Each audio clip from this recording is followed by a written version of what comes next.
We are starting chapter 14, which is going to be the beginning of our dive into art history as a timeline. It's important to know in understanding and appreciating art some knowledge of time and place. Like, why were things made? What was the purpose? What was going on in the world at that time? What were the civilizations like? It just gives you such a deeper and richer understanding of the art that you're looking at and really our human history. Um, so we'll just kind of go through time periods. And we're going to start with the oldest art known as the Stone Age, and that includes the Paleolithic and the Neolithic time periods. Moving on to Mesopotamia, which is Sumerian, Assyrian, and Babylonian, and then down to Egypt, further down to or across over in the Mediterranean to the Aegean, Cycladic, Minoan, and Mycenaean cultures. Then we have Greece, which is archaic, classical, and Hellenistic divisions within the Greek time period, and then we have Rome. So that will be kind of our brief run through of these older civilizations and time periods, and it's all centered around the Mediterranean. The oldest art of this chapter focuses on the region around the Mediterranean Sea. Beginning around 30,000 BCE, many civilizations arose and faded into the world we know today. So this is a secular representation of history, and there is many ways of thinking about the age of things and whether the earth is old or new. Most secular scholars would say that the earth is millions and millions of years old, billions of years old, in fact, and that because of the age of it, that allows for ways of thinking, including like the theory of evolution and things like that. And so most historical secular books are going to talk about the world, the earth being very old. And so this is decided by carbon dating and radioactive dating. And those people who disagree with the old earth system would be young earth people who they see the faults and that there's a lot of assumptions made in carbon dating and other forms of dating how old things are. And so they feel like they don't take into account the Bible narrative of the flood and how that would have affected carbon dating. And so just to kind of give you a little understanding of that, when we proceed through this lecture, everything is dated according to carbon dating. So when you see that they're saying these civilizations are 30,000 BCE, before BC, before Christ, just know that that is based on carbon dating, which is not, can't be said without doubt that there is a chance that that is not realistic. Now, there are Christian creationists that do believe in the old earth as well. I'm not saying one way or the other. I'm just putting that out that there is controversy over that.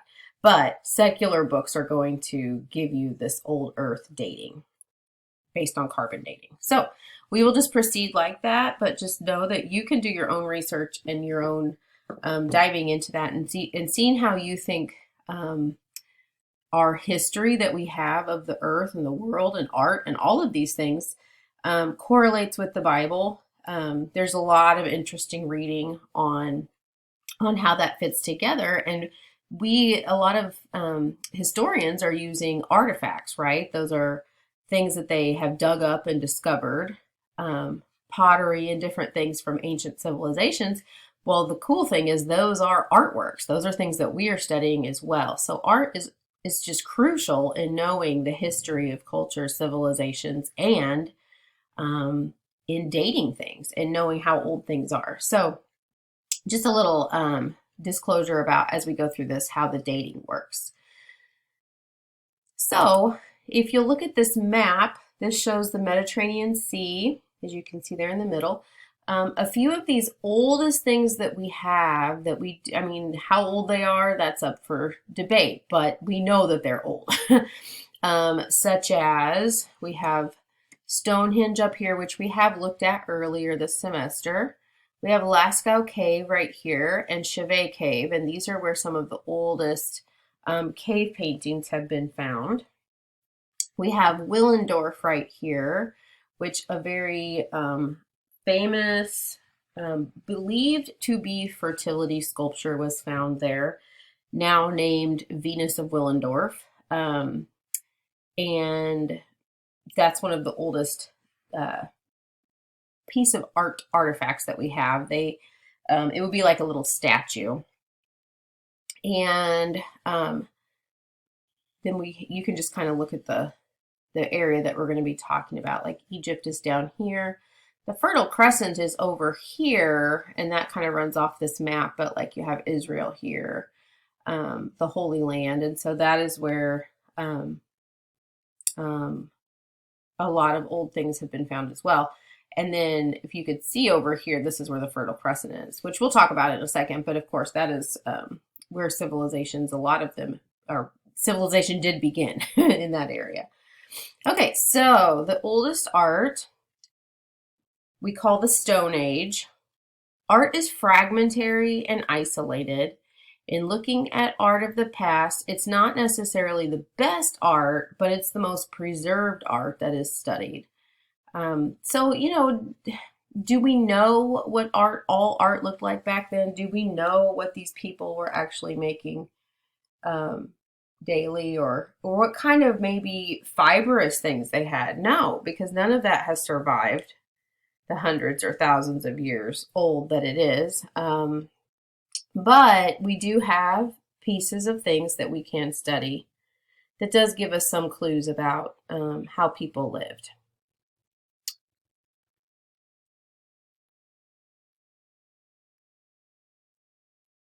So the two main branches, or time periods, I should say, that are within the Stone Age are the Paleolithic, meaning the old Stone Age. The oldest that we have is nomadic lifestyle, hunters, gatherers. That was the way that they survived, was hunting and gathering. And then we have the Neolithic, meaning New Stone Age, and that was named for new types of stone tools that were developed and farming practices began. So if you study history, if you study social studies, if you've even done that, like they're going to tell you the most ancient civilizations originally were nomadic. They followed the herds of animals around. That was their means for survival. You can kind of almost picture Native American lifestyle in the United States. That's sort of the way they lived. But then you have Neolithic, where they were developing farming, staying in certain areas once they learned to cultivate crops. And we have a lot of tools that were found from that time period. So I'm going to show you a video with these different time periods, several of these, almost all of them I have videos for. It is, again, a secular presentation of art history, but it does give you a lot of images and some glimpses into how to think about this time period. They're interesting, and the more visuals you see of artworks from that time, the better grasp you get on the culture and how things were. So one thing to be aware of, though, like as I said, and I'm not saying how it is, but I don't know how much this video goes into like talking about cave people and Neanderthals and that type of thing. But again, those are things that are up for debate. There simply isn't fossil records and evidence that shows that the whole other species of man, or that a man evolved and changed from a very caveman primitive person into a more sophisticated, intelligent version of ourselves. So most Christians would agree that evolution is not true, that God created man, just as we read in the Bible, and that is the only species like it, and that it was fully intelligent, fully in God's image at that time. And so just because we see these kind of images of cavemen and prehistoric people that were like just grunting and beating stone tools, just know that that is it's kind of like a cultural thing that has become just the way of teaching and learning, and we just sort of accept that. But I challenge everyone to dive into the research that's out there, really look at this stuff critically, and don't just take it for what is taught in schools or what maybe you have always thought it was like. There's a lot of research and intelligent representation of man's history that does correlate with the Bible and isn't the teaching of evolution and how we have changed in that way, or gone from one species to another is the main thing. So I'm going to show this video, and again, just look at the examples of work and think about how life would have been at this time, and why did people make art?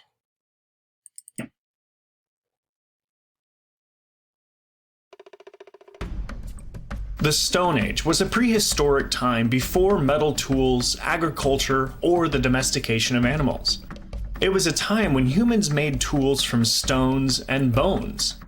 The first humans to create art, such as sculptures, began around 30,000 BC. The two major art forms during this early Paleolithic period are classified into stationary and portable art. The examples of stationary art were cave paintings found in Western Europe. Portable art was small and compact. Most of these portable art pieces were small figurines or simple clay pots or bowls. Simple, functional, and portable. All activities crucial to humans, continued prosperity and well-being, such as hunting, were common themes in prehistoric art.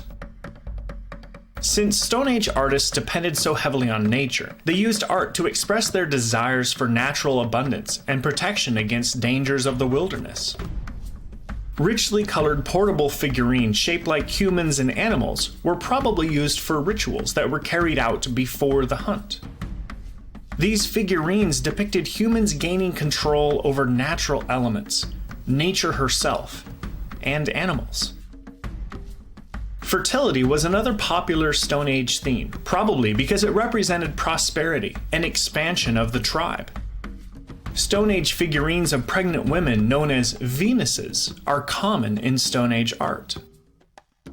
The importance of animals to ancient people can be seen in the cave paintings that feature them.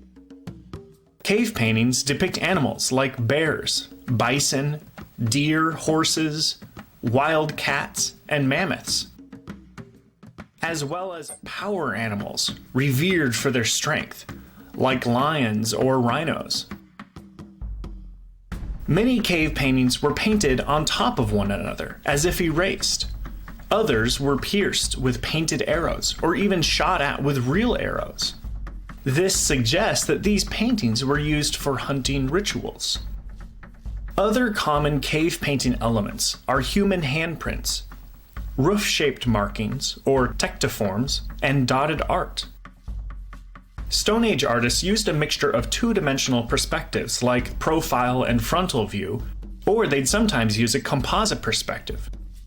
By blending perspectives, they made their subjects more recognizable. For example, a human leg would be painted in profile so viewers could easily identify the foot. Mixed perspectives were sometimes used to depict running animals. Cave paintings omitted landscapes, and although they included the human figure, this was actually fairly rare. Paint was applied using hands and animal hair brushes. Sometimes they would even use hollowed out bones to blow the paint through to spray it onto the canvas. The most common colors were red and black. Forensic analysis of artists' fossilized handprints show that men and women of all ages made cave art. The famous Mesolithic paintings from the Lascaux caves in France feature brightly colored animals painted around 15,000 BC. Archaeologists have discovered more than 200 caves with similar paintings on their walls throughout Europe, dating from around this time. The paint used by Stone Age artists was made by mixing various minerals, portions of animal bone, charcoal, and other natural elements. Artists may have used water, animal fat, and even blood as the mixing medium for these colors. This curious amalgamation of materials prompts some researchers to believe that Stone Age paintings were geared towards the spiritual, serving as aids to protection rituals, celebrations, or other religious rites. The period towards the end of the Stone Age is known as the Neolithic period, and it took place between 8000 and 2000 BC. During the Neolithic age, artists began painting new surfaces, including their clay pottery, sculpture, and even new plastered buildings they had made. Neolithic people built the first permanent architectural structures, which included houses, temples, towers, monuments, and tombs. The most famous Stone Age structure is Stonehenge, featuring the post and beam constructs typical of the time. There are many theories about Stonehenge's original purpose.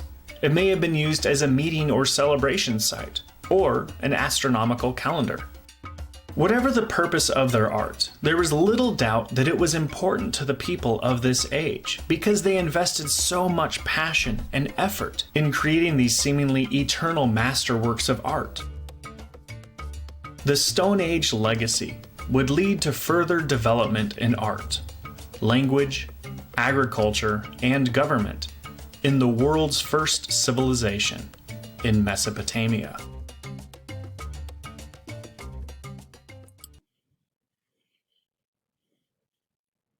Okay, so that kind of gave an overview, I think, of what art was made for and several examples of it. Of course, there were some pictures in there that were like drawings of what it would be like.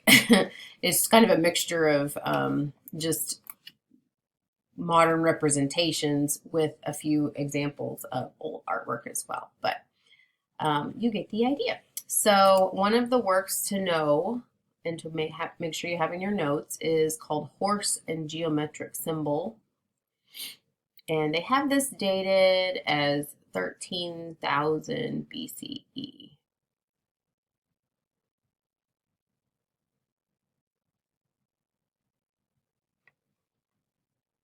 I'm not sure why this says 23,000 BCE right there either. I don't know what that, oh, I know what that date was for.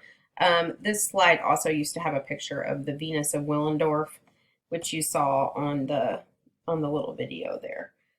But I took that one off. So just Horse and Geometric Symbol from 13,000 BC. And this is from the Lascaux cave paintings in France. I think that for people to say that these cave dwellers were not intelligent or not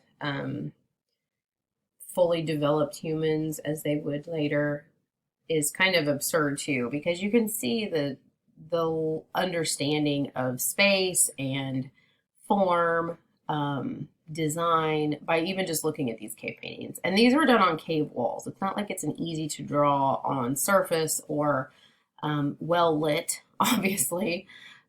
So I just think that further shows that humans are humans, were created originally by God with that purpose of being in his image and fully intelligent and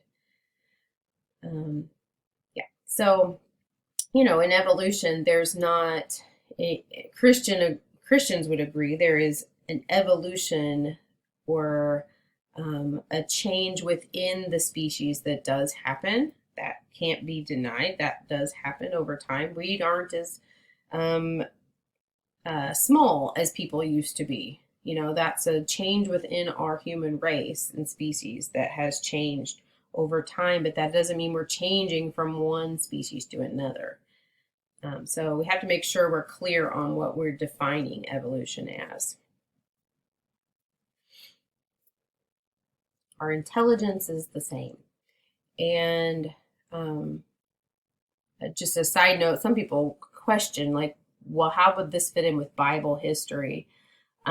Most Christian scholars would say, like, that perhaps these cave dwellers, and I think I said this at the beginning of the semester, would be perhaps people after the flood that were just trying to eke out a life and a survival. The Bible talks a lot about people going to caves for different reasons, as a way to hide, as a way to find shelter and live for a period of time. Many, many examples in the Bible. That's just kind of common in the ancient world, that that's something you would do. And so, so these people perhaps were just early humans after the flood that were developing their societies and civilizations. Okay, so the next one we will go to after this oldest art that has been found is Mesopotamia. And here's a map that shows that region better. So we were talking about, this one doesn't show this side over here where we have like France and where the Lascaux cave was. But you do have the Fertile Crescent here. Here will be where current day Israel is, the country of Israel, just to give you your bearings. And so then over here, here's the Persian Gulf. Here's Egypt. Okay. This is like Saudi Arabia here. And then we have the Fertile Crescent is this region between the Tigris and Euphrates River. All very biblical and very talked about. In fact, the Garden of Eden is described to be in this region. Where exactly we don't know, but this is definitely where biblical and historical scholars agree that earliest life began. This is where people started, in this Fertile Crescent. And so Mesopotamia is this whole area. It represents fertile land with no natural boundaries, where successive waves of people conquered region in ancient times. And when we talk about Abraham, Isaac, Jacob, all those time periods probably are around this early stuff that we're talking about, where we have the Sumerians and some of those oldest cultures.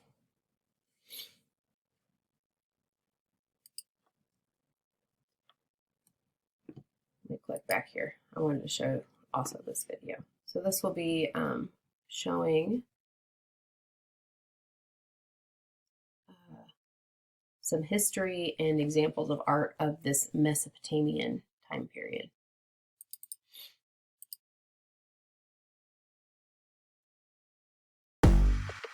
The future of your business is here. Let's see if I can expand this a little bit. With Wix. Oh, it doesn't let me.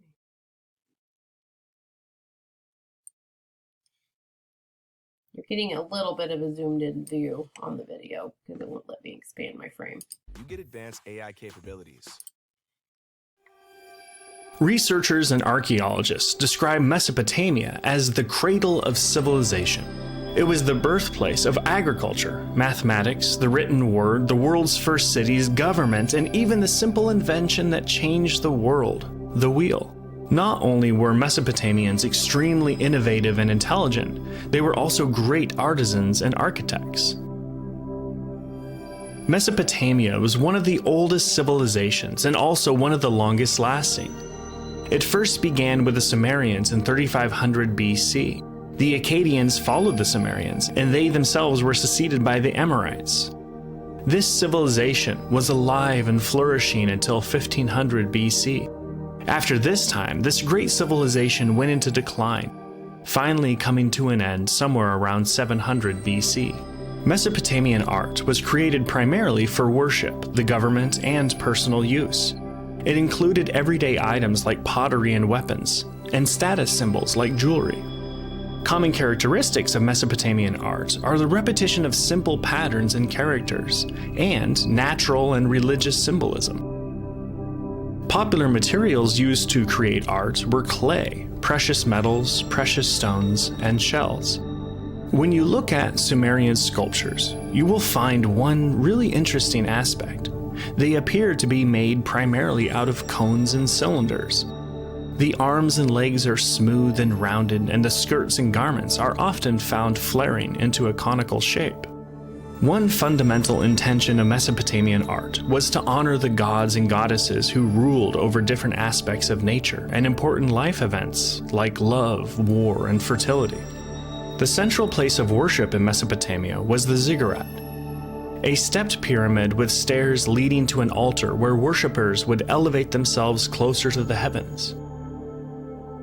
The earliest known ziggurat is the monumental Ziggurat of Ur, created around 2100 BC, and located in the same city as the epic hero Gilgamesh.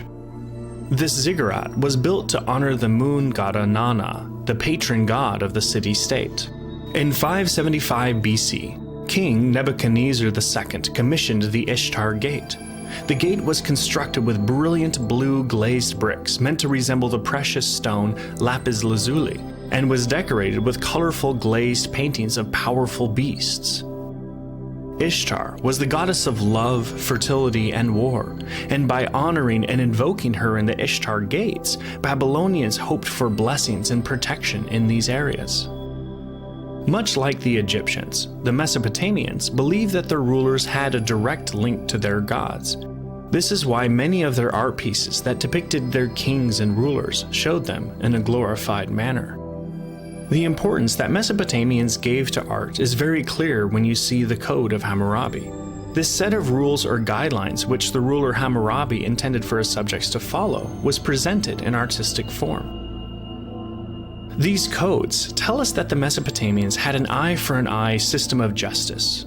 The codes were engraved into stone tablets and crowned with a sculpture showing Hammurabi in deep discussion with the divine. Hammurabi wanted his subjects to know that he came up with the code after consultation with the gods, so they would be more likely to follow the rules. Jewelry from this period also gives us the indication of how skilled the Mesopotamians were with metal. They made ankle bracelets, hair decorations, pendants, and amulets. These were sported by Mesopotamians belonging to every social class. The artistic skill of the Mesopotamians is evident in the delicate filigree work, engraving, etching, and several other techniques that were used to create their jewelry. Another accessory worn by wealthy Mesopotamians were cylinder seals invented around 3500 BC. These stone cylinders were pierced lengthwise like beads and carved with a signature unique to their owner. Cylinder seals were worn on a string or pin as a status symbol and rolled across wet clay as a signature. It may not be wrong to say that the Mesopotamians attempted to glorify everything by means of artistic representation, whether it is the Hammurabi Code, where the king is seen on friendly terms with the divine, the murals depicting the subject's greatness, or the complex gemstone and precious metal jewelry that people wore. Mesopotamian cuneiform was the world's first script impressed on clay tablets. The Egyptians would go on to develop this in their own system of hieroglyphs on papyrus. They would also adapt many elements of Mesopotamia's artistic legacy. Mesopotamia left an artistic legacy of stepped pyramid ziggurats, historical murals, and monumental sculptures. These paved the way for the Egyptians.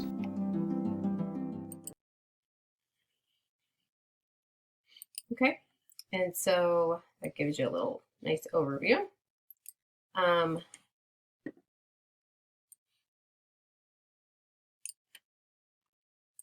So again, we believe biblically that life began in this region because the rivers there are actually mentioned in Genesis. But that would have been a long time before these civilizations that Mesopotamia is talking about would have been formed. So we're talking many, many years prior to these ancient peoples, the Sumerians.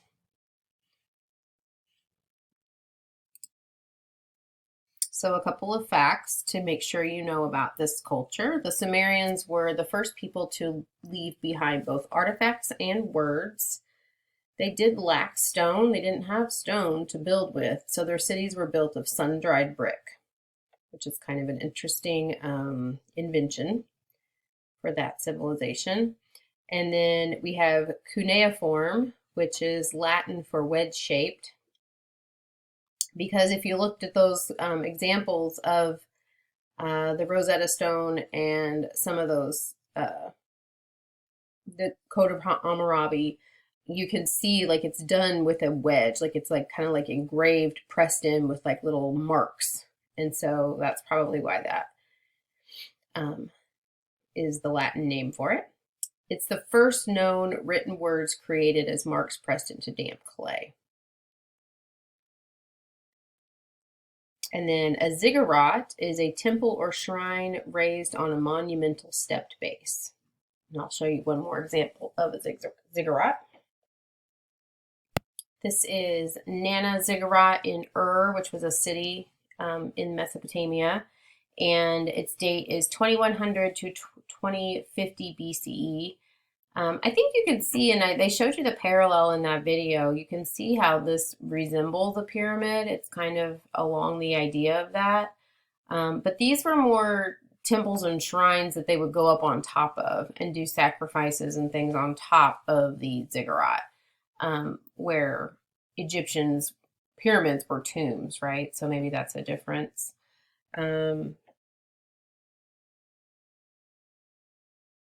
Okay, and then here is an up close of some of the sculpture that was done, or illustrations that were done. Very characteristic of the style of Mesopotamian art. For a few reasons. You can see they mentioned in the video like that cone shape of their helmets is a frequent motif. You see that repeated in their artwork. Their beards are in this cone. These bodies are a little more expressive and drawn out, but a lot of times like statues would be very much cone shaped. So you just really see that repeated motif in sculpture, architecture, all that. But quite elaborate scenes, quite realistic in a lot of ways, showing the body and the horses. This would be, are you thinking about what kind of sculpture this is? This would be relief sculpture, and we would probably categorize this as bas relief because it's not sticking out high, is it? It's just a shallow raised three-dimensional sculpture. And this is a typical or a popular scene depicting slain lions, showing the king's power. Here's the lion down here being trampled by the horses and him shooting an arrow right into this lion's face.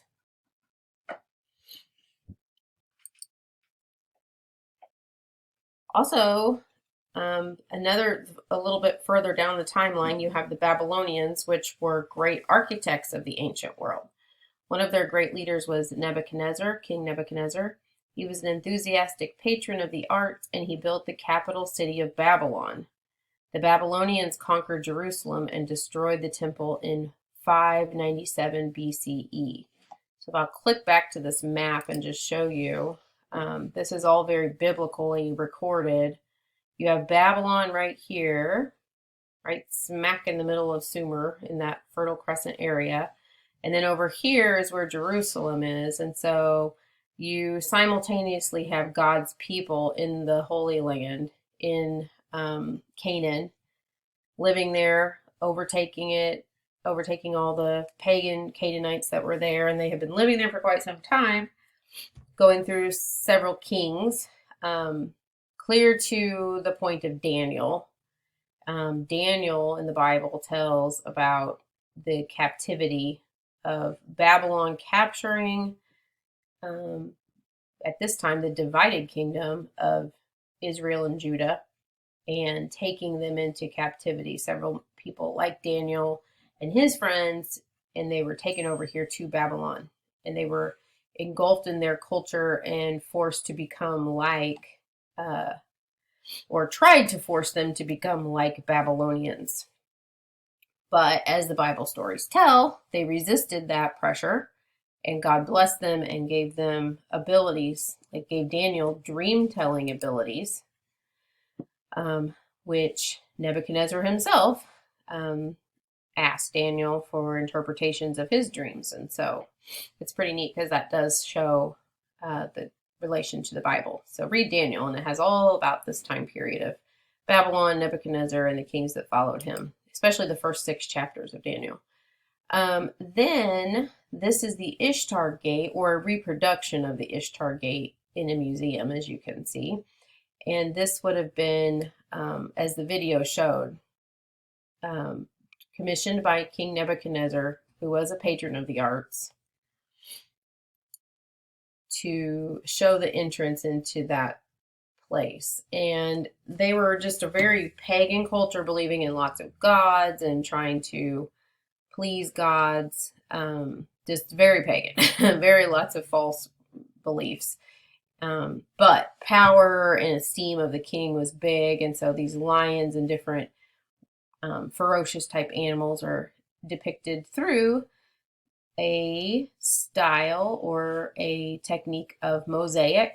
You can see that's all made of like blue tiles and different colored tiles put together on this Ishtar Gate.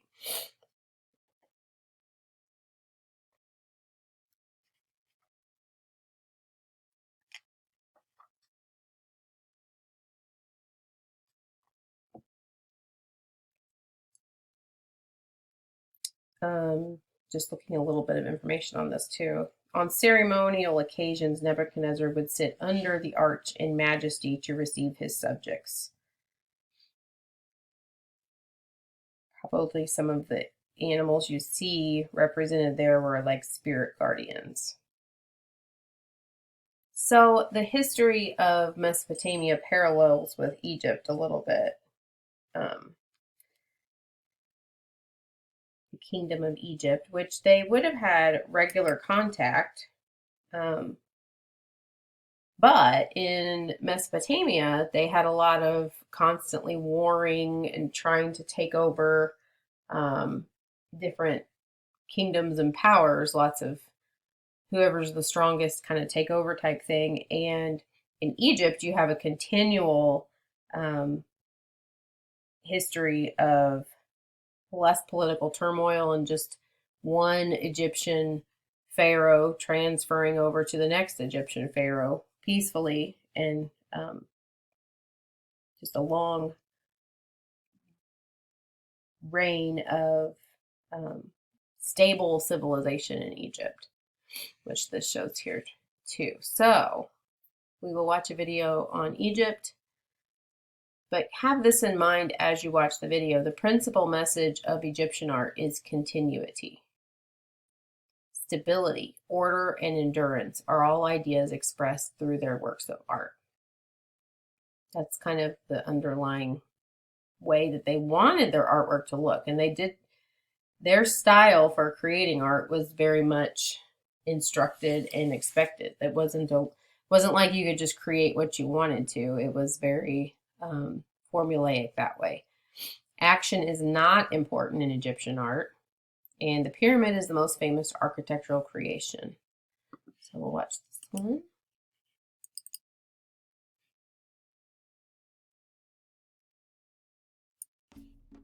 It's really hard to quantify the incredible influence ancient Egyptians have had on Western art. Their heavy reliance on symbolism was a precursor to the symbolism found in Renaissance paintings and practically all art since then.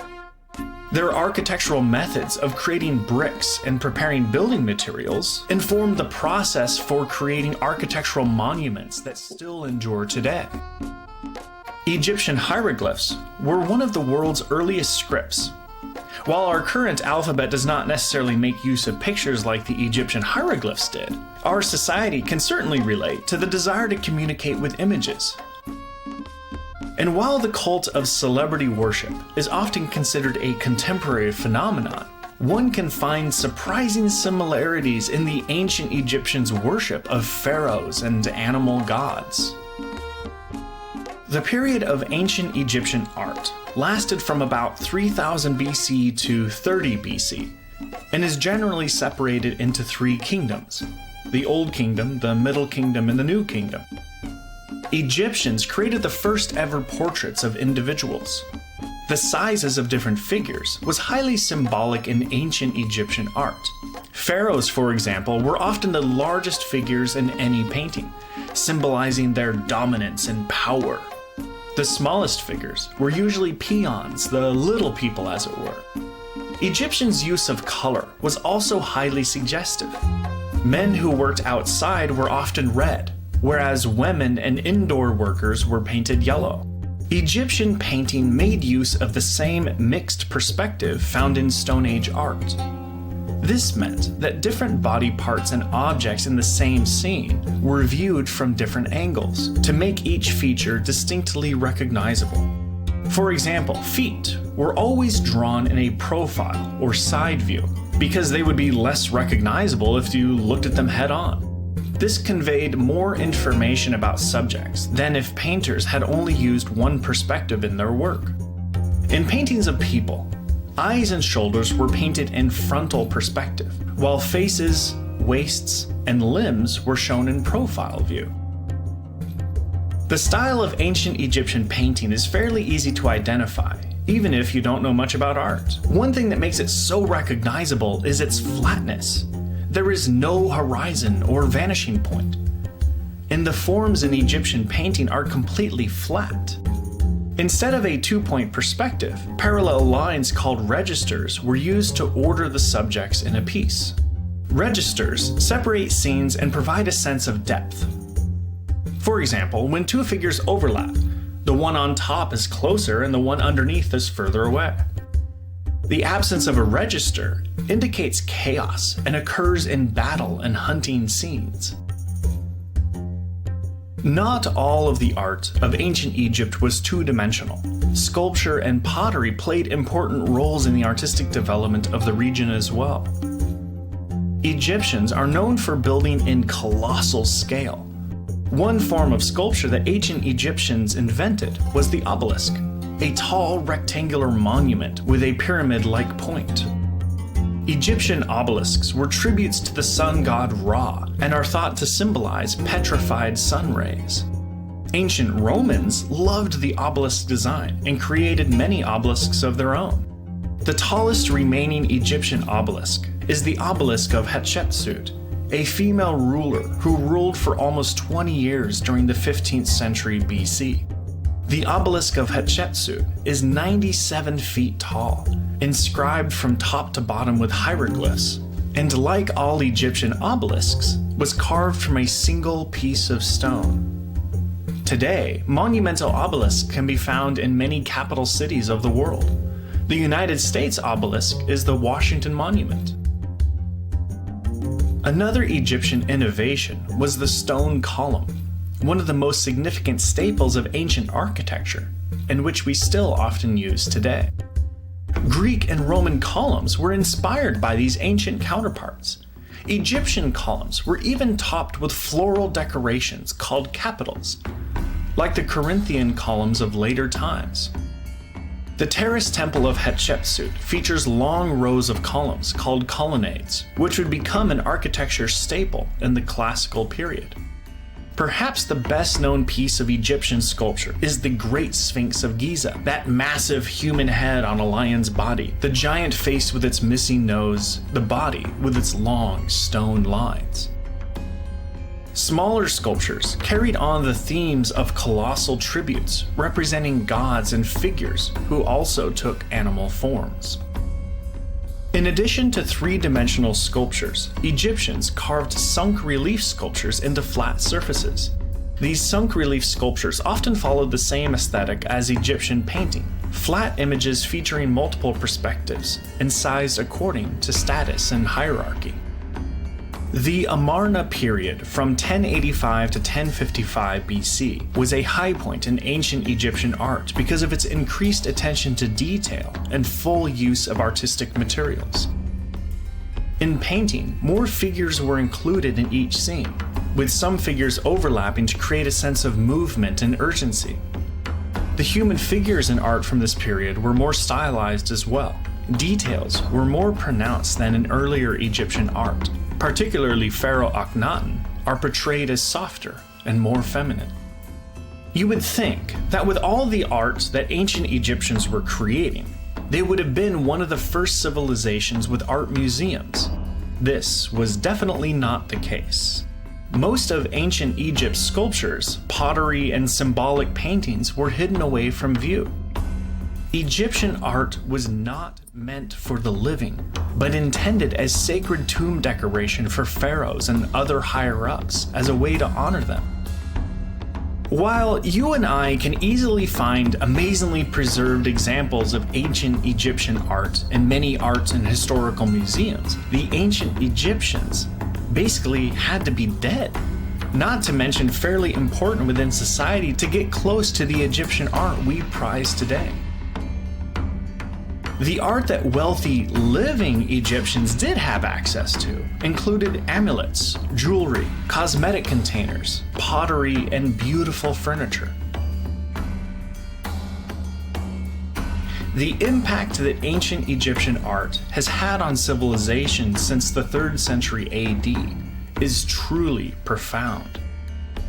Egyptian sculpture, architectural innovation, and symbolism would help shape the arts of ancient Rome and Greece, and is still evident in contemporary art.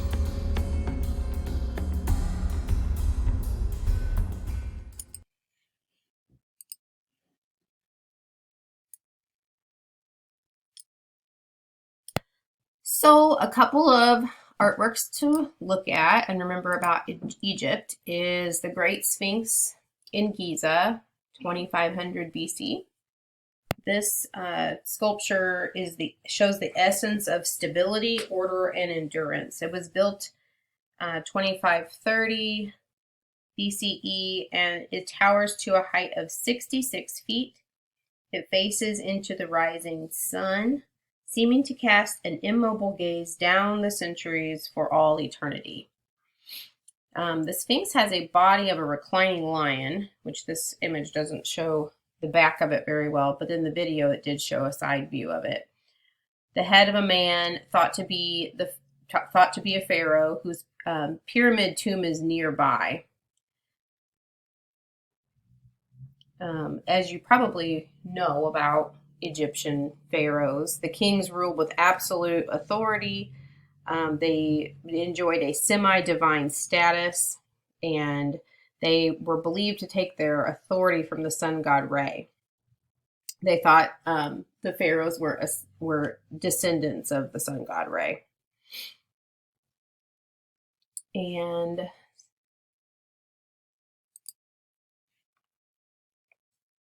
when depicting important persons, the artist strove to show each body part to its best advantage. The video showed several examples and talked about how people are depicted in Egyptian art. And one of these ways is high article scale, which we've talked about in previous chapters, where the most important figure is the largest. And you definitely see that in Egyptian art. Pharaohs are always going to be larger in scale than ordinary people. Men are depicted darker, like a reddish color, and women are depicted lighter, a yellowish color, which is kind of interesting. I'll click back there in case you were copying that down.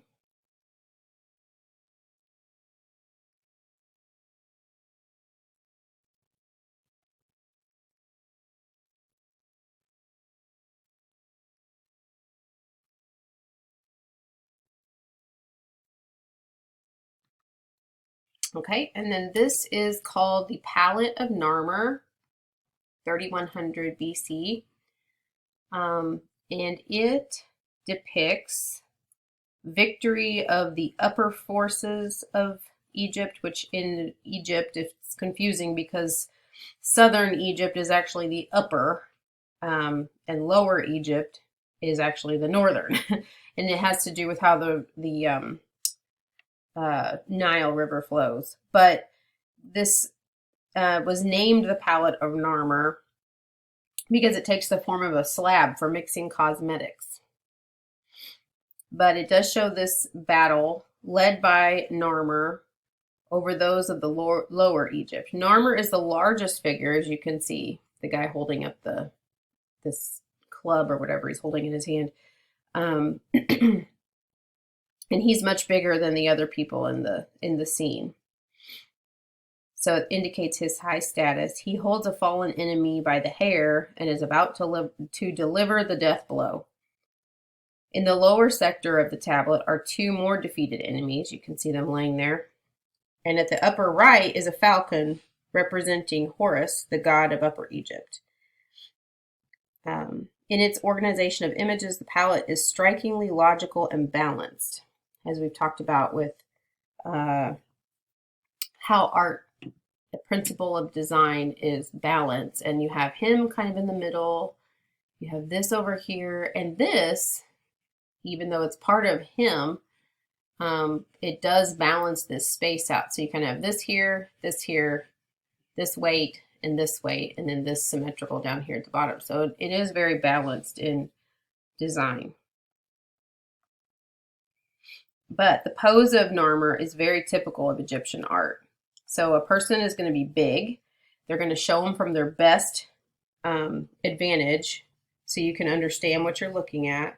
So his lower body is in profile, as you can see, like his legs are in profile. His torso is full front and his head is profile, but the eye is in front again. I mean, it's in the correct location, but it's like a front view of an eye. This same pose reoccurs throughout most two-dimensional art in Egypt. It is not a posture that suggests much motion apart from a stylized gesture like that of Narmer's upraised arm. But action was not important to the Egyptians, as that previous slide said. Order and stability were primary, and so even in showing action like this, you get a real stoic, still feeling. Now, this one probably shows more action than most. Again, his arm is uplifted. You have them in this kind of funny pose, showing lots of diagonals, so that does show some movement and action, or some tension at least.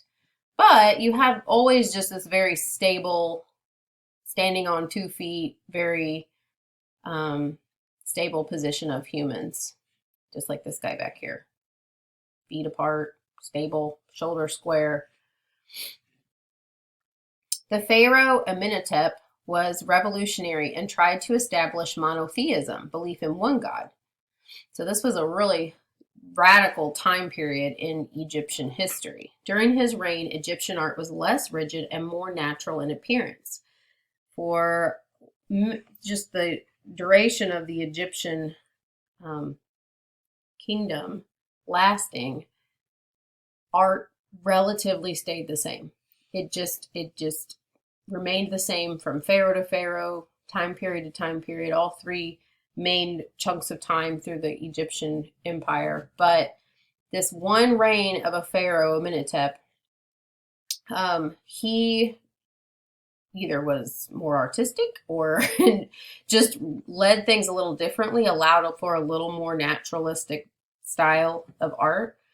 And so we'll look at an example of that, and it just is really evident that it was different for a period of time, not quite so rigid. However, the interesting thing is it went right back to its rigidness after his reign as pharaoh.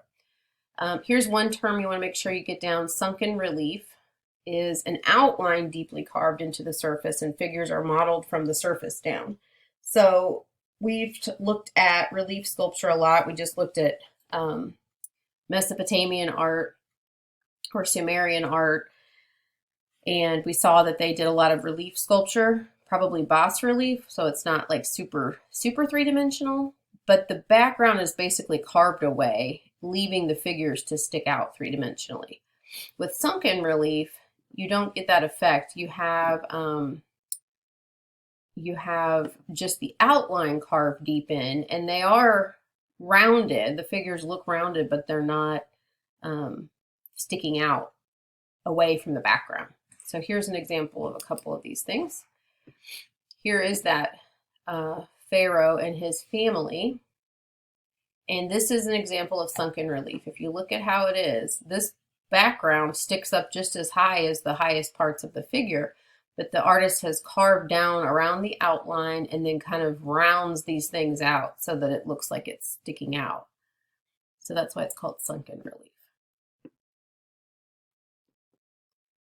And then here is Queen Nefertiti, and you can see that she is done in a little bit different style than maybe what you would notice. We didn't look at a lot of sculptures, but perhaps in the videos even you can tell just a little more naturalistic looking is his queen. And so this, again, just for this time period of his reign as pharaoh, did the art look a little more naturalistic, a little less stiff. But then it went right back. So make sure you get those two works down as examples of where the Egyptian style changed a little bit during the reign of Amenhotep.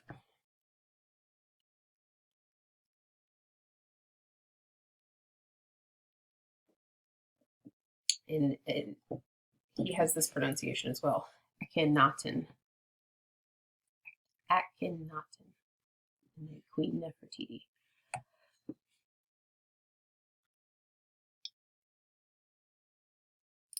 And just another example is how gold from Egyptian art, gold represented wealth, the life-giving rays of the sun, and eternity itself. So gold was an important aspect of Egyptian life. The flesh of the gods was considered to be gold.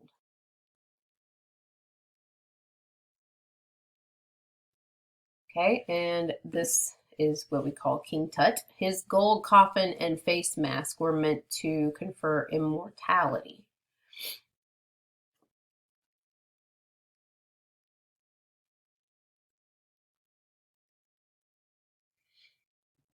I'll show you the example of King Tut's face mask. Here it is.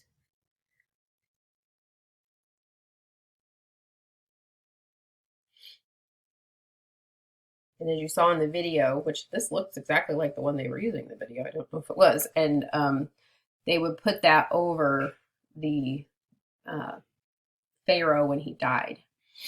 As you probably know about Egyptian culture, everything was about the afterlife, and so all the things that the pharaoh would need in the afterlife, they would put into the tombs. Lots and lots of gold, and just and things that they would just need for everyday use too, like plates and cups and clothes and things like that. So I don't know if you noticed in the video, they also showed that chair, that wooden chair that we looked at back in the other chapter. I don't know if you noticed that. The one that had the lotus branches for the arms and lion claws for the feet. One of the oldest wooden artifacts that we have.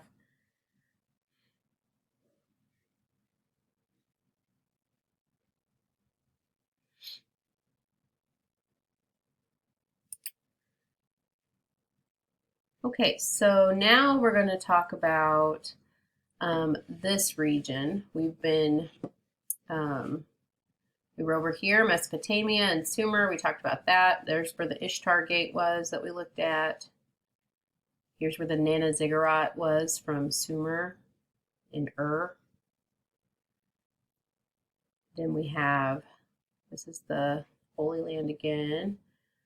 Here's Egypt, where all those things are we talked about. So you have Lower Egypt here, Upper Egypt here. Here's Hatshepsut's funerary temple. Can't say that. King Tut's tomb was found right here. This is called the Valley of the Kings. And then that great pyramid and the Sphinx is up here in Giza. So it's a long way. It's in Lower Egypt where those are, all the pyramids and the Sphinx that I showed you.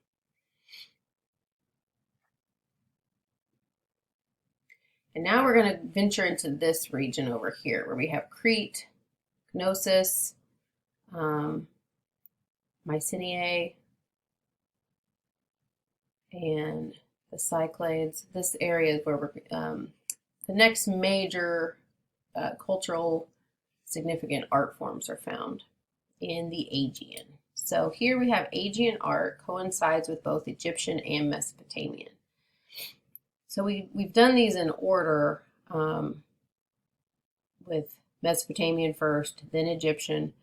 But do keep in mind they're all coinciding and they're probably influencing each other in some degree. So we have Cycladic, Minoan, and Mycenaean. We're going to look at a couple of examples from each of those Aegean Sea cultures.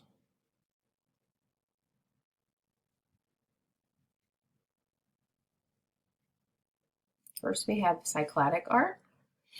This consists mainly of nude female fertility figures, and it's islands off of Greece. So it would be right here where it says the Cyclades, all these islands.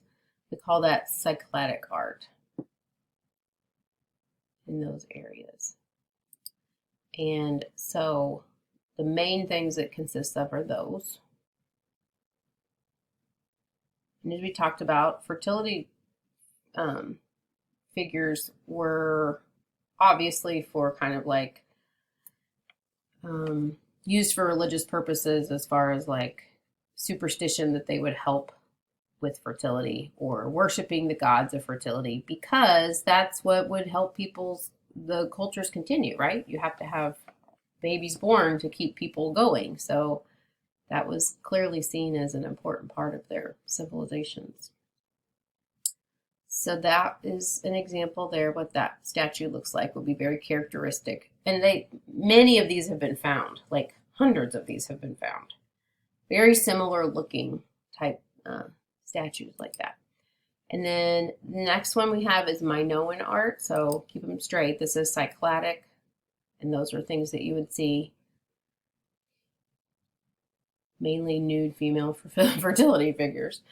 And then we have Minoan art, centers around the city of Knossos. Many frescoes adorn the palace walls, and we have Crete. So I'm going to click back to the map just to show you where we are. There's the Cyclades. And then here is right here, the island of Crete, where we have Minoan art found. There's the palace of King Minos, and the Knossos is the city right there. Okay, so here will be many frescoes and things have been found like this. This one's called Torador fresco, 1500 BCE. And remember from previous chapters, a fresco is where you are painting either paint into wet plaster or plaster mixed with paint painted onto the plaster wall. So it's basically the wall is the painting. And they are very durable, which is one reason why you see this still here when it's so old. They hold up remarkably well, though they do chip away, as you can see. But it just shows the culture of this Minoan culture is lighthearted, cheerful people devoted to games and sport. The bull was their special animal. It says that the modern title of Torador shows that it's like a Spanish sport, but it was a game that was unique to them. And you can see that guy, this one, that's kind of orangey. A young male acrobat vaults over the back of a racing bull. He will be caught in the waiting arms of the young woman at the right. Another female player at left grasps the bull's horns. Perhaps she is ready to take her turn somersaulting over the animal. Most striking is the weight change, the distinction between the enormous size and weight of this bull and then these kind of wispy looking people. Another interesting thing is, did you remember in the previous section where we were talking about Egyptian art that the males and females were different colors? And we see that here as well. These are women, and they're kind of like white or pale, pale yellow, where the male is more that orangey color. So perhaps that was something either influenced from Egypt to Minoan art or vice versa.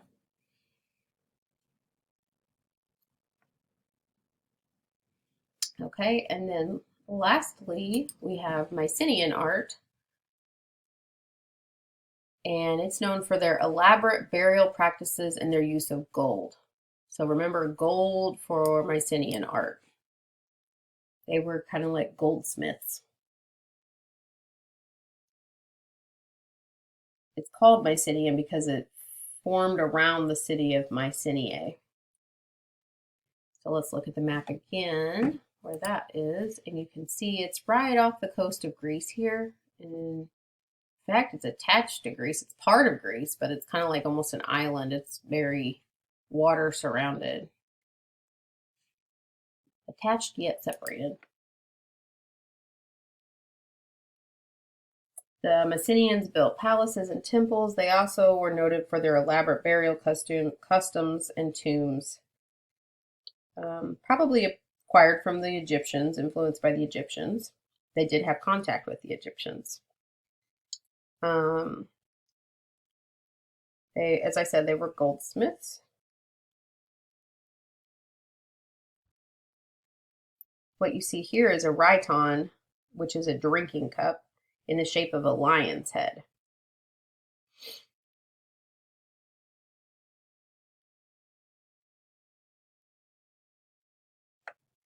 Which was just a typical type object to be found by this culture.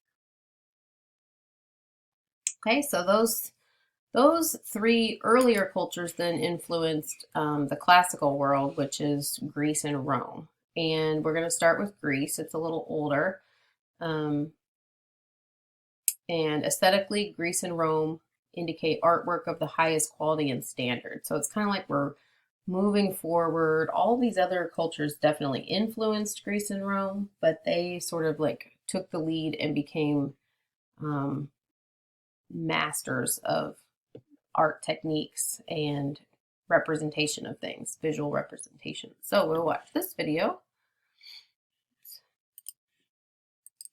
on Greece and Rome. It might just be Greece, I'm not sure. Oh, yeah, it's just Greek. Wix is your platform to perform on. A complete portfolio solution means you can tell your unique story with confidence. From choosing a name and design that fits your vision, to bringing your projects to life. No discussion of art history would be complete without mention of the art of ancient Greece. Classical Greek art and architecture has left its mark throughout the ages and across the world. Greek art is usually categorized under three headings: the Archaic period, the Classical period, and the Hellenistic period. Some experts also add another heading, the Geometric period, which preceded Archaic style. To understand how Classical Greek style evolved and what made Greek art so impressive, it's helpful to know what was happening in Greece culturally and politically. The golden age of art in Greece was the same era when the great philosophers Socrates, Plato, and Aristotle began teaching, and also when Greek dramaticists and playwrights like Sophocles and Aristophanes first showcased their theater. The Law of Draco, published in 621 BC, was the first step towards the world's first democratic government in Athens. The defeat of the Persians in 479 BC left a long-standing mark on the Greek society and civilization. With Athens gaining domination of Greece in every way, it's not surprising that Athenian influence is plain to see in art. Around 450 BC, Athenian general Pericles began an advertising campaign of sorts to win the favor of the populace. He commissioned several temples and buildings in Athens, all on a magnificent scale, hoping that this would drum up tourism to the city and make him and the Athenian way of life more popular than ever. As part of Pericles' campaign, he commissioned the Parthenon, which housed the legendary Athena Parthenis, a statue said to be made of gold and ivory. Other prime examples of classical Greek art and sculpture were created in the Parthenon as well. The birth of Athena and a battle between Poseidon and Athena were both prominent sculptures here, which were probably painted with bright colors, although no trace of the paint remains today in the ruins of the Parthenon. In the early geometric period, ceramic vessels were primarily used as funerary items. Repetitive geometric shapes and stick figures were common features on these vessels. Later, pottery became more utilitarian and decorative. During the Archaic period, vase painting was an important art form, which involves scratching incisions to reveal black silhouette designs in backgrounds of orange clay. Details were then painted in red or white. This early Greek potter's technique was known as the black figure technique, as the goal was to scratch out a clay background to reveal black characters. Around 530 BC, a new technique called red figure painting replaced chisels with paintbrushes. Instead of scratching the pottery to reveal figures in a background, a black background was painted on with brushes. This may sound like a simple process, but ancient Greeks actually used a 3-step complex firing process that took into account oxygen levels and chemical reactions to seal the correct color scheme. During the classical period, the creation and decoration of Greek pottery, a significant Greek art form, dramatically changed. The scenes shown on Greek pottery are like a window to the past. They include pictures of Greek mythology, everyday life, and 5th century comedians who wore grotesque masks and even padding to exaggerate body parts. These artists took pride in their work, as some ancient Greek pottery is signed. The classical period was also the time when some of the most impressive bronze sculptures were made. These early sculptors could not quite master the technique of making their pieces appear natural. However, over time, they developed a keen eye for proportion. During the classical period, artists broke away from the tradition of sculpting glorified renditions of ideal men and women and began sculpting more realistically. This paved the road for even more realistic sculptures to come in Roman art, and it is strikingly evident when you look at their beautiful recreations of the human form. Expressive faces adorned these sculptures for the first time in the classical period. The Aphrodite of Cnidos was one of the most innovative and influential sculptures and popularized the contrapposto pose. The contrapposto stance puts most of the figure's weight on one leg, turning the torso slightly, making subjects seem both dynamic and relaxed. Michelangelo's famous sculpture David would incorporate the contrapposto stance years later during the Renaissance. Greek artists of the classical period innovated architectural structure as well. Corinthian columns, more decorative than Doric and Ionic columns, were popularized in architecture and spread natural motifs around Greece. Friezes carved in relief were also incorporated into temple design. Frieze sculptures featured mythological and historical scenes, and sometimes animals. The Parthenon's frieze includes illustrations of gods, musicians, soldiers, weavers, elders, heroes, and other scenes. The sculpture of the Parthenon heavily influenced art in the 5th century BC and continues to influence art today. During the last period of ancient Greek art, the Hellenistic age, unflattering features were incorporated into sculpture, though they retained their idealized proportions and symmetry. Hellenistic art was increasingly used for propaganda purposes. It was at this time when two of the most famous Greek sculptures in history came to be: the Venus de Milo and Winged Victory of Samothrace. The Venus de Milo, now missing arms, exemplifies the Greek idealized style. And the Winged Victory of Samothrace shows the goddess Nike in a dynamic pose about to take off in flight. Although decades of battles eventually took their toll on the city, and Athens lost its sheen as a political capital, Its artistic supremacy remained unshaken until 4th century BC. Greek artists developed new techniques and styles despite the constant threat of war. This was the time when Greek artists traveled long distances in the name of work, and art as a career gained recognition. As a consequence, formal education in art also came to be recognized, and several art schools were established, including the Sicyon School in Peloponnesus. During the 4th century BC, Athens was well on its way to decline, but the influence of Greek art had not yet begun to wane. Classical Greek art proved its endurance beyond doubt, influencing neighboring cultures substantially enough to bring about subtle changes in their indigenous styles and forms. King Philip of Macedon's successor, Alexander the Great, began his reign in the year 356. Alexander's patronage for the arts spread the classical style far and wide. Greek art set the foundation for many modern art practices, from our representation of the human figure to the techniques used in pottery and painting. More importantly, its societal emphasis on the arts remains influential.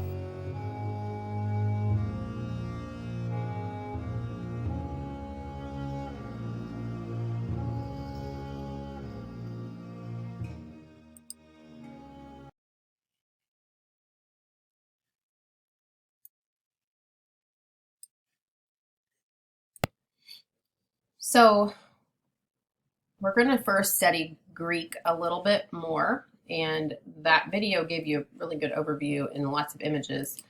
But kind of big idea, Greek philosophers were the first to speculate on the nature and purpose of art that we have in history. So art was always, as you can tell through all these ancient examples that we've shown today, important to various cultures, always there, right? But in Greece, there was more thought starting to be put behind it. You have these philosophers, and they were thinking about the purpose, thinking about why we make it and what it means. And so elevating the skill behind it as making it like more important. Really distinguishing what an artist is.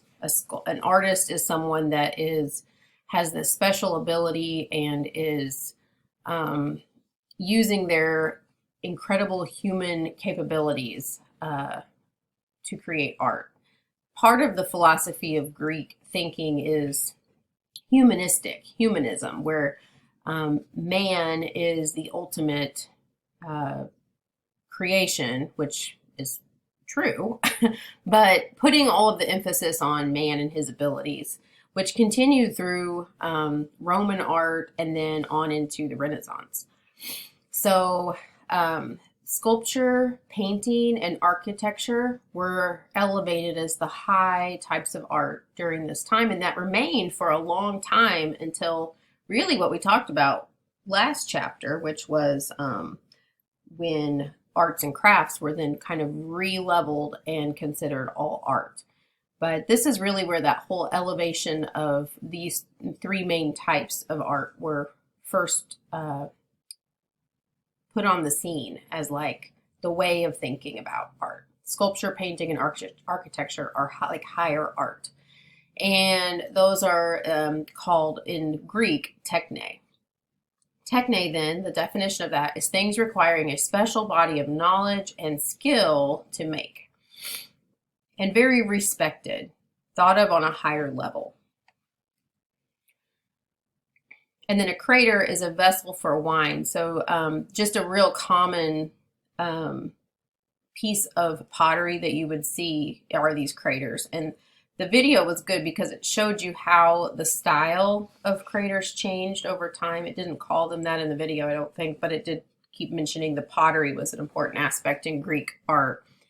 And so it showed as it went through all those three main time periods in Greek art, or four if you consider the geometric period the very earliest, and how the imagery and design on the vessels changed over time. So we're going to start Not with the geometric period. This particular curriculum didn't include that as a major part of Greek culture. It's just kind of like the earlier stuff. But this archaic period consists of the 6th century BCE. It is the beginning of characteristic Greek forms. So prior to that, you could think of those kind of more geometric formed or imagery on the vessels, on the pottery, as the pre-archaic or geometric. But in the archaic period, we have a few words that are just repeated. We see this common motif of imagery. You have koros, which is a Greek youth or boy, chore, which is a Greek female maiden, an amphora, which is a storage vessel, which would be different from a wine container, the koros, or excuse me, not koros, crater.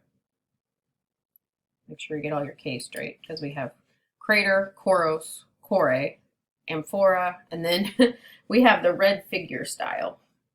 And they did talk about that in the video. The ground is painted black while the figures are left in the unpainted clay color.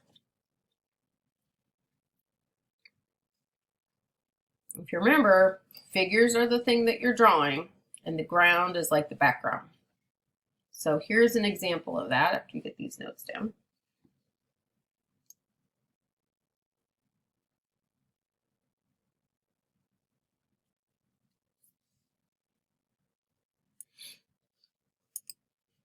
Here we have a koros, which is an image or statue of a young boy. And remember, archaic period, think of Greek art as like this. It's changing from very almost Egyptian looking, stiff, rigid, like you see this statue looking, very rigid, and very Egyptian looking. That's an Egyptian pose, really, of what you would see Egyptian sculpture in. And then it morphs over time. It becomes more naturalistic as we go through the archaic to the classical to the Hellenistic periods. And then here is an example of an amphora with a gymnasium scene, but this is that red figure style where the clay itself would be this terracotta clay color right here. And then the black has been painted on. You can even see where it's chipped right here. Then the clay shows through. But the figures are left the color of the clay, and then some fine detail lines have been added to show contours of the figures, some detail work. And this decorative repetitive pattern around here as well. So an amphora is a storage vessel. A crater is a vessel for wine. A koros is a young boy. And a chore is a Greek female maiden. Okay, so then we have, those are just two examples of the archaic period. Then we have the classical period, which dates from 480 to 323 BCE. It is considered to be the height of Greek art. Athens was the cultural and artistic center at this time. The video showed lots of examples of this time period. This is when, and we've talked about before when we talked about sculpture, the contrapposto stance, where the weight is shifted and most of it's going on one foot. And the hips are shifted, the shoulders are shifted, it creates like an S curve. The Greeks of this time period invented that. Of course, you have all the things like the Parthenon. This is just the height of Greek art and culture. Bronze was the favored material for sculpture, which oftentimes I don't think of that. I think of sculpture, Greek sculpture as being, stone, marble, but it really actually was bronze. And so here we have a warrior, 1450, and look at the pose of this guy in comparison to the pose of this one from the previous. You can see how it's much more naturalistic. relaxed. Even the way the muscles are done is just more realistic. This is very stiff and straight. Not a lot of definition of the musculature. Of course, it's a boy where this is a man, but you can just see the difference. And the way the head's like to the side, kind of gazing off, it shows personality. Big change in style from archaic to classical. And then we have the last period of Greek art is called the Hellenistic, and it began in 323 BC.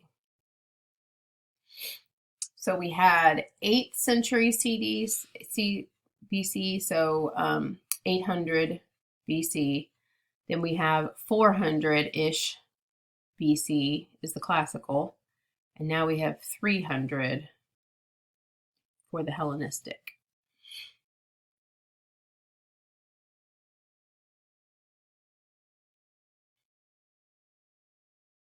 This style emphasizes balance and restraint while also favoring dynamic poses and extreme emotion.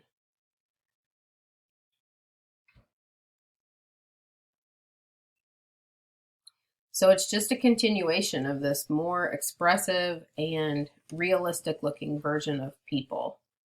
Sculpture of this era actually has like a theatrical quality and very complex poses. You could think of it too, like as the culture goes on, wealth increases, stability of the culture increases of the civilization of Greece. And so it just allows for more creative expression. And since the mindset of this is not like Egyptians where they command their artists to maintain the same look, the same style, Greece is encouraging artists to be more realistic, to express themselves a little bit. So it's just a real different mindset of the culture. And then you'll see how that influences art. And then as artists are allowed to express themselves and study real life and depict that with more and more time on their hands, so to speak, and they can develop that more, you get art that looks like this, that's just very realistic. I mean, look at the feet. It just looks like a real foot. The way this person's standing is just showing so much of the how a real person stands. So this is called Laocoon group. These are both copies of the real thing, and it's depicting mythology of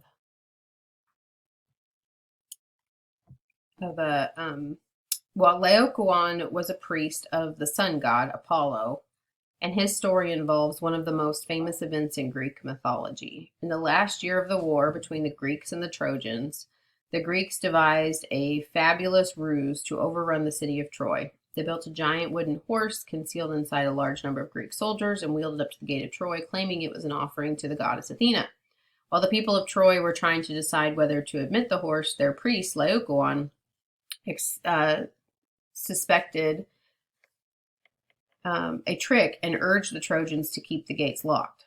This angered the sea god Poseidon, who held bitter feelings towards Troy, and he sent 2 dreadful serpents to strangle Laocoon and his sons. The sculpture depicts the priest and his children in their death throes, intertwined by the deadly snakes. And then this is Aphrodite of Milos, or Venus de Milo, one of the most famous Hellenistic works. It was the Roman equivalent of Aphrodite, the Greek goddess of love, beauty, and fertility. Sculptors of the late classical period have begun admitting female nudes into public realm, although only as goddesses or mythological characters.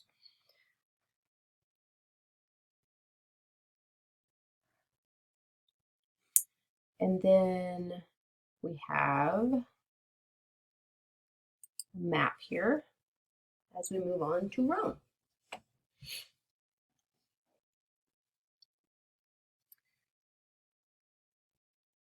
So this shows the Roman Empire at its height. And you'll see how this this classical Greek influence in artistic ways spread throughout the Roman Empire and changed through the Roman influence as well. So we will watch this video.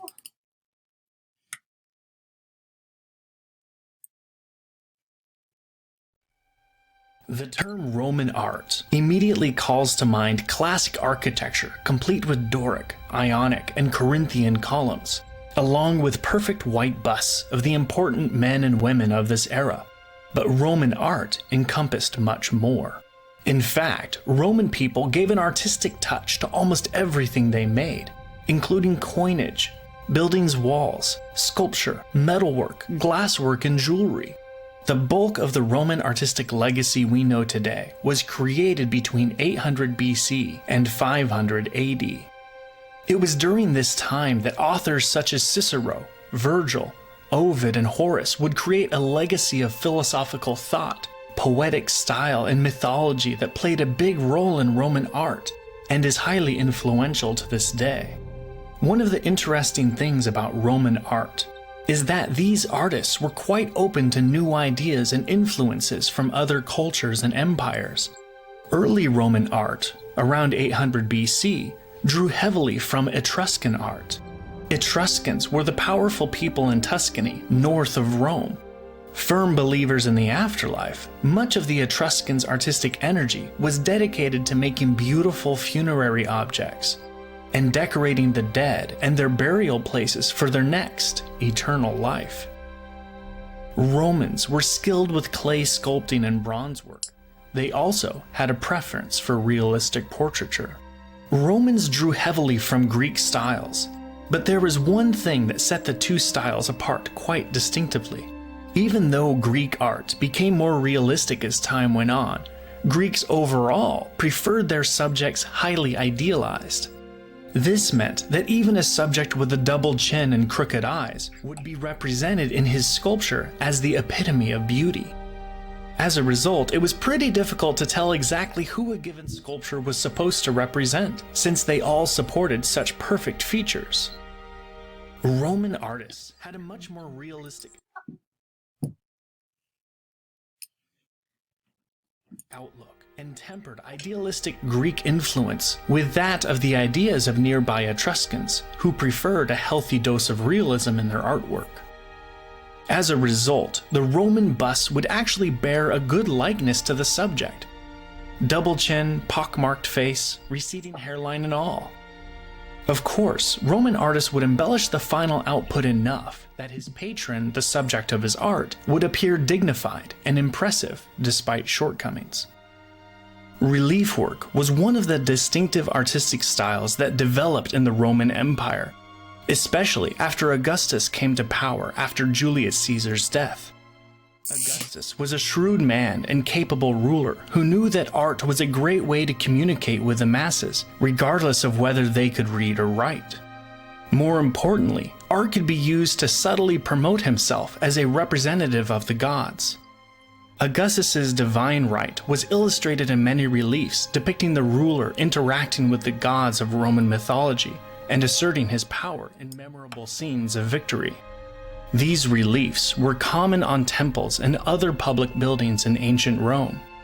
In addition to reliefs on buildings, powerful Romans had their portraits and initials engraved onto coins. As well as expert sculptors, Romans were prolific architects, and by the middle of the 1st century, the first concrete revolution had occurred in Rome. The discovery of concrete made the widespread construction of arches, domes, and vaulted ceilings possible. Among the most famous architectural elements ancient Rome is known for are decorative columns, arched aqueducts, bridges, public baths, and spacious domes. The Pantheon features one of the most impressive domes in Rome. The Pantheon was commissioned by Emperor Hadrian to honor all Roman gods and was completed in 125 AD.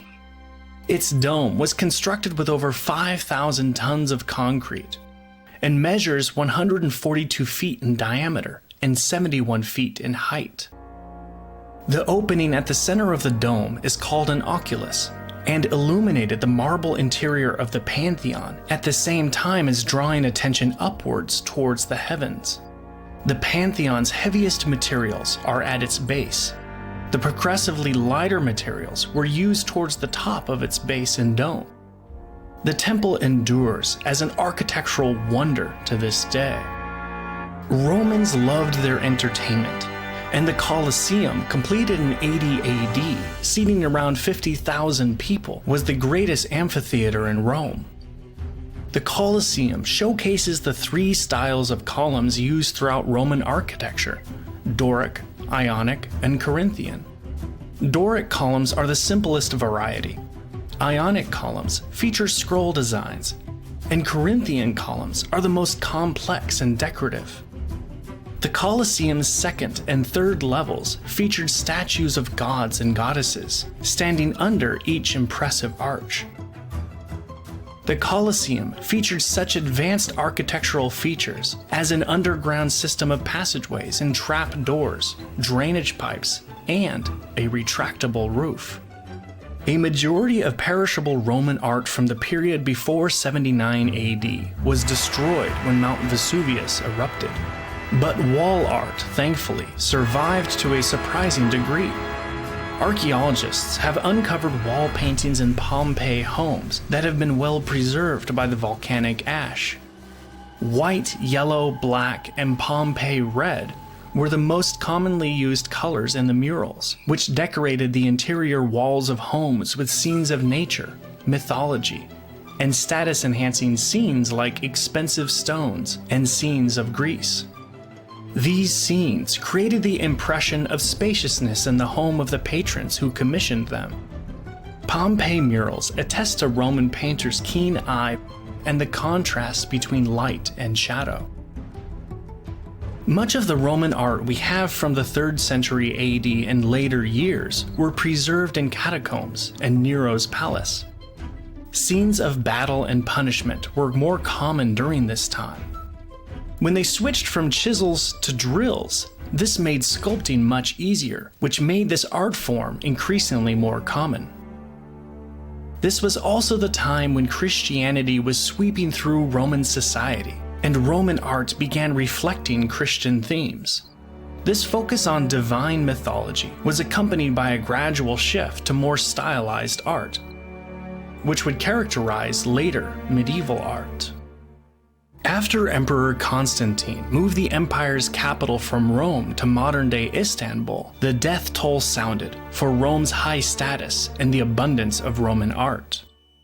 As Rome slowly lost its status as the hub of the empire, Roman art began to decline as well, and gave way to new styles and techniques. Byzantine art would fill Rome with cathedrals and basilicas, inspired by the designs and construction techniques of ancient Rome. More than 800 years later, Roman art would inspire an entirely new era of breathtaking art during the Italian Renaissance.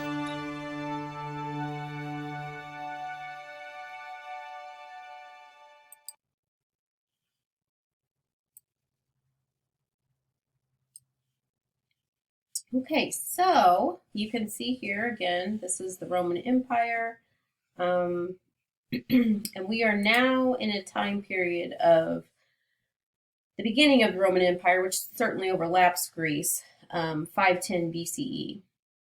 The Romans admired Greek art and copied many of their works, and as the video showed, also in other neighboring countries and areas of influence. But they did tend towards realism. And I hope you noticed that comparison between the Greek statues and the Roman statues. They did not try to idealize their figures. They sculpted them and painted them as they actually looked. And they also did portraits, as this says, of ordinary citizens, not just gods and goddesses or emperors, but also ordinary people, such as this sculpture. It's a double portrait of Gratidia M.L. Schreit and M. Gratidius Labanus. a husband and wife portrait. And it definitely shows a realistic rendering where it's not trying to make him wrinkleless or perfection in any way. It's actually an image of what they would have really looked like. Now, it was a funerary portrait, so whether or not this is how they looked when they were younger, I don't know. But so it just kind of shows a more naturalistic representation of people. He looks more realistic. She looks a little more idealized. Maybe she was younger, maybe he was older. Their right hands are joined in a gesture from the Roman marriage ceremony. Her left hand rests on his shoulder. His hand draws our attention to the heavy folds of his toga, which is a representation of Roman citizenship. An inscription that was once nearby states that he was Greek in origin and suggests that he was the son of a freedman, an ex-slave. So no wonder he's making that definite gesture to his toga of Roman citizenship. But just an example, the art was not always just done of, like I said, gods, goddesses, emperors. These were just ordinary people. And as the video also alluded to, the eruption of Mount Vesuvius in 79 CE, which would be fast forwarding, obviously, many years, 80 years past Christ, it buried a lot of the cities of Pompeii and Herculaneum. And we lost a lot of art, but at the same time, the ash preserved a lot of Roman frescoes. And then those were excavated in later time, 1748. So this is one of the wall paintings from a villa of the Mysteries in Pompeii, done in 50 BCE, they believe. But as the video showed there, we do have a lot of paintings, a lot of work that has been excavated from the eruption that was buried. And it shows the ability of artists at that time to paint realistically, their skill with the human form, shadows and highlights.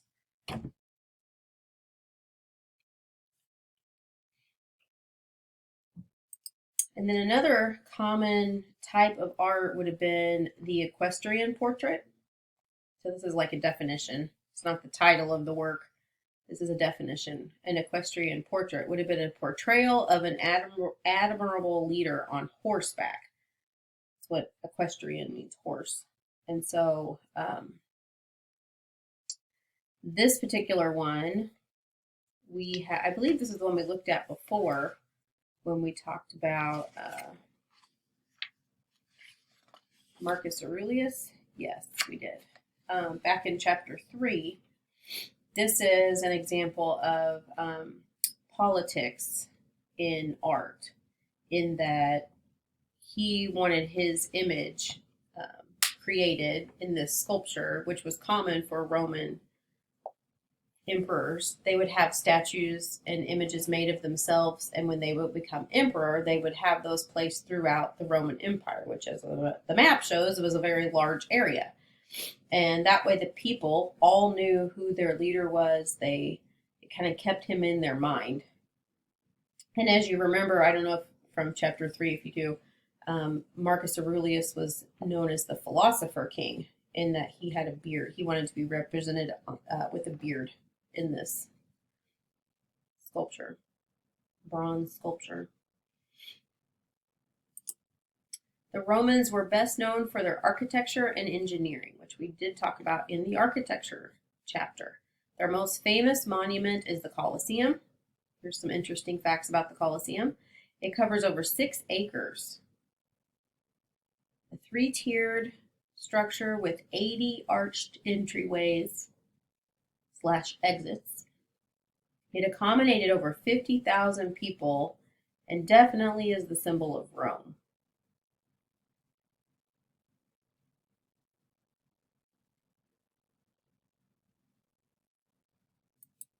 This is the image that I'm sure you recognize. So it was 72 to 80 CE, Common Era, or we call AD. And just seeing that, really, Roman art, we do tend to think more architecturally, I think, than those images and sculptures that we looked at. They're just really most well known for this, though they had a lot of other art forms as well. And then, as the video also said, we've talked about these columns, the three different Greek orders of column. You have down here at the bottom were the Doric style, then the Ionic on the second level, and then the Corinthian on the third level. And as the video said, there were statues, they believe, of Greek gods and goddesses in all of these little portico areas, arched areas. So that is major, along with many, many other examples of Greek architecture, the only one that I have down for you to learn for this course. And that concludes our lecture on the earliest art. We started with all the way back to cave paintings, and we proceeded clear through the Roman Empire. And so we will just keep proceeding through this very brief summary of Western art primarily. The next one will be Christianity and the formation of Europe, and it'll get into Byzantine art as we go. So that will conclude this. Now there will be 15, but this was chapter 14. We'll have chapter 15, 16, and 17 before we take our next test over that chunk of time period.